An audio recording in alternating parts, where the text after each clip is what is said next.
Hello, this is Pacific.ca from the Pacific Coast of Canada. Today we present segments from the second reading of the South Coast Transportation Act 2014. The current government proposes the introduction of a referendum to the financing of public transportation.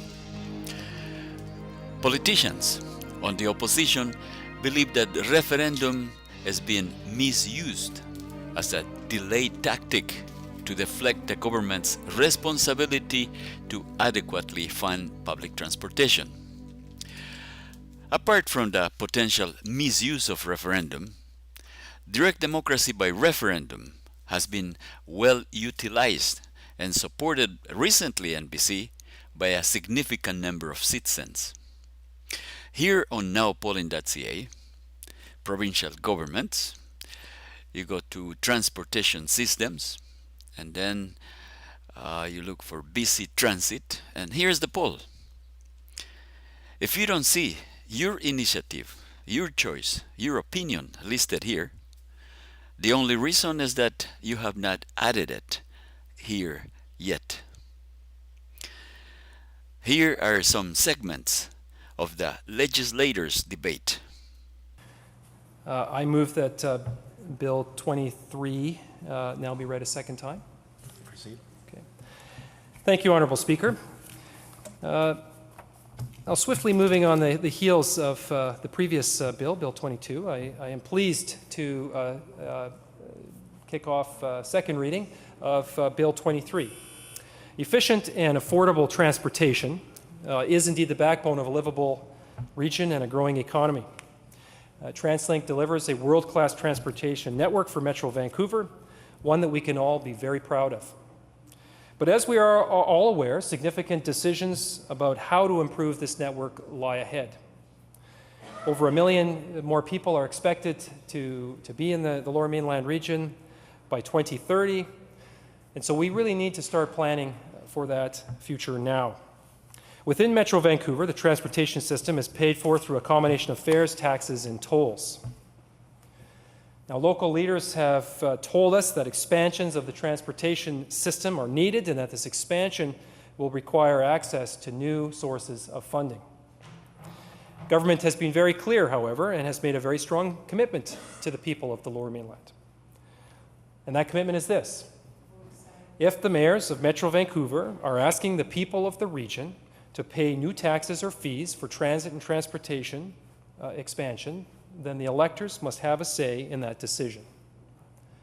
This is a commitment that government made in the last election. It is a commitment that citizens supported. So I am proud to be able to deliver on that promise today.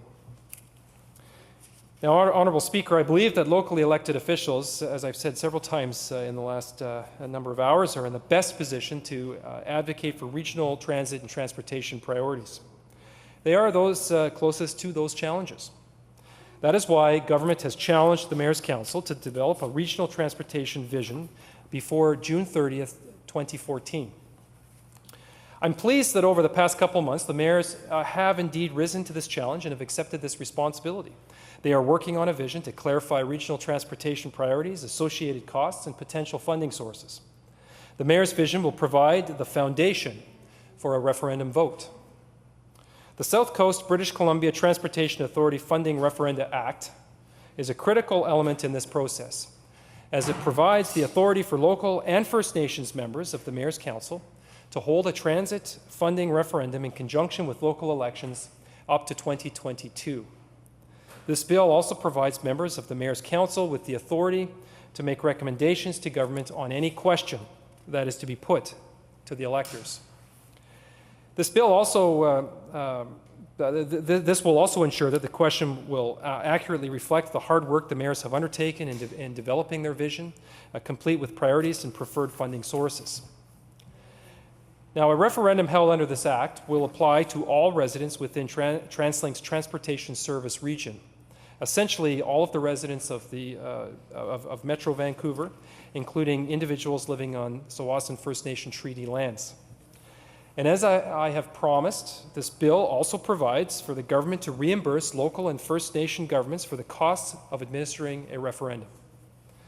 Looking ahead, the regulations drafted under this legislation will provide further detail in several key areas, including the following. First, the format and wording of the referendum question.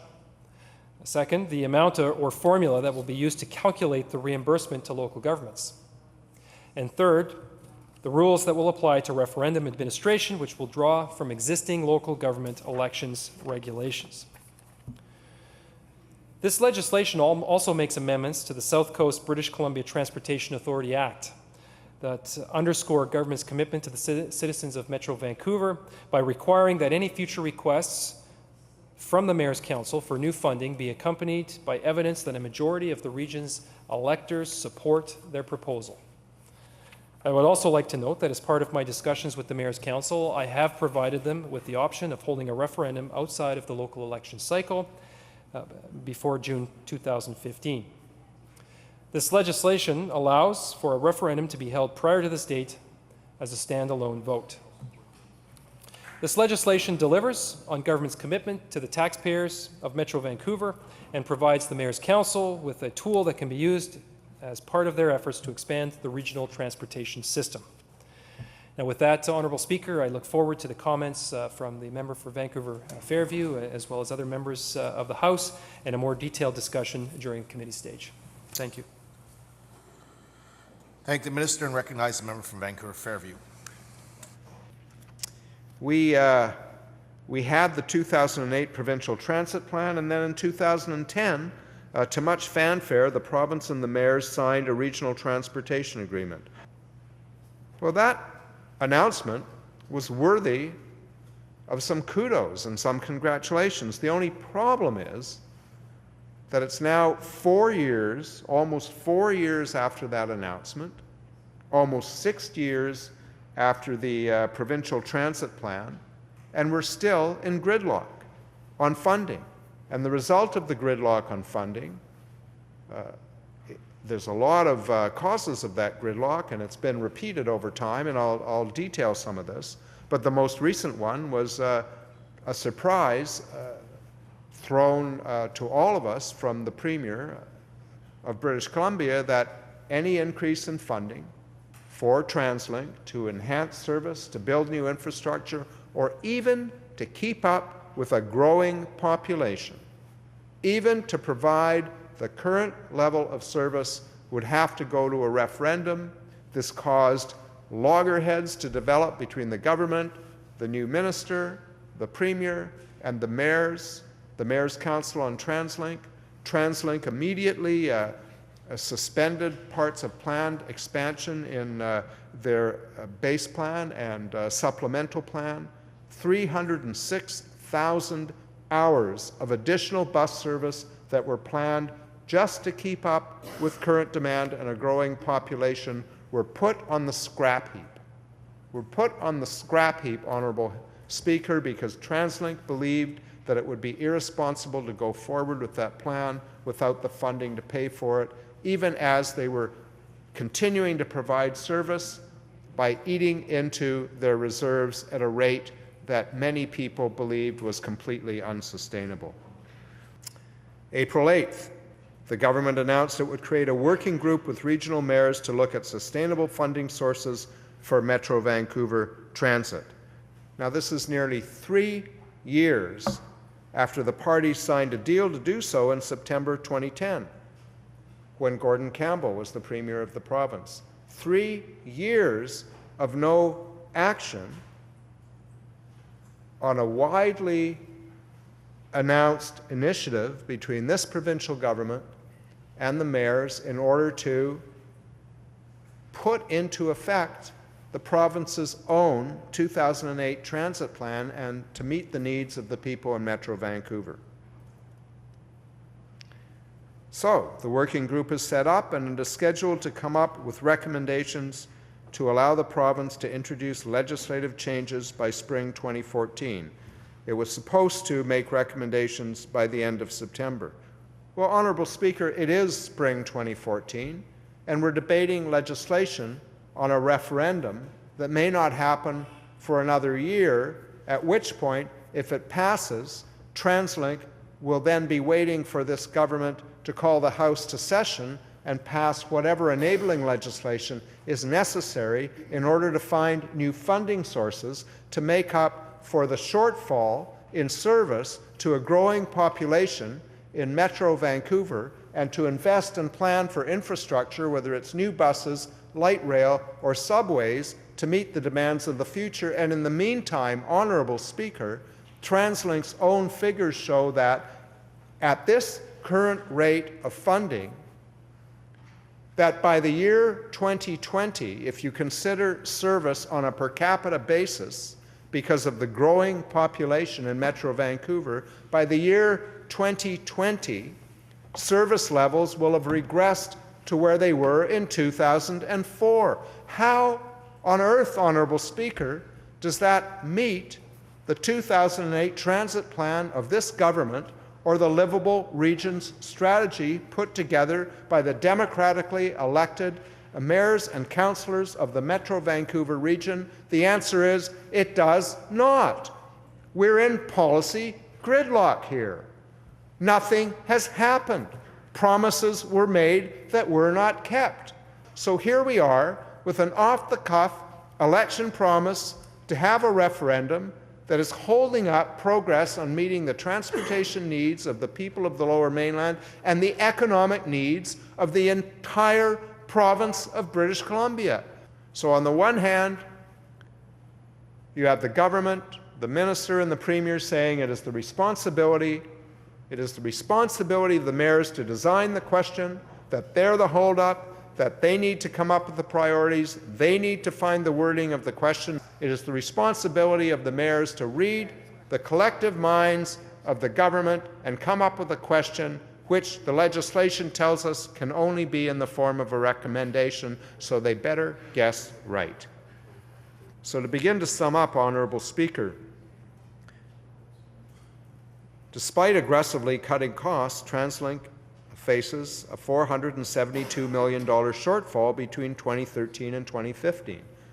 2015 looks like it may be the date that a referendum will be held under this legislation. That's a long time. Following the passage of a referendum, assuming it passes, it will take a considerable amount of time for buses to be ordered. It takes a little over a year for a bus to be ordered and delivered. It takes 5 to 7 years for a SkyTrain to be ordered, produced, and delivered, and the infrastructure built. I believe it's somewhat less for light rail. I think it's something like 3 to 5 years. This all takes time. If the government had met its commitment under the Memorandum of Agreement that was signed on September 23, 2010, we'd be approaching a time when much of this infrastructure would be about to be delivered. People would have been hired. People would have been trained. More buses would already be on the road. TransLink would have the funding necessary to not only keep up with population, but to keep up with the growing demand. All of these things, if the government had met the terms of its memorandum and met with the mayors in good faith, accepted some of their proposals for funding, the government's own 2008 transportation plan could be taking life today instead of gathering dust on a shelf while Metro Vancouver commuters gather dust as they wait at bus stops while buses pass them by. Honourable Speaker, we could have done better.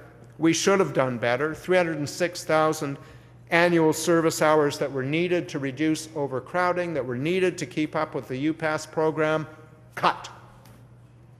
Cut, because TransLink had no assurance of funding. Honourable Speaker, the Highway 1 Rapid Bus Project, on the shelf. The King George Boulevard beeline to White Rock, out the window. The extension of CBus service, nowhere to be seen. The minister talks about a third bus, but it's not going to be an additional bus. That's what's not being said in this House. And full funding for the major road network and cycling upgrades, nowhere to be seen. Honourable Speaker, at this rate, as I've said previously, by 2020, service levels on a per capita basis will be back to 2004 levels. How is that meeting the government's own 2008 transit plan, which wanted to double transit ridership, and reduce GHG emissions by 4.7 million tons? The answer is that it does not.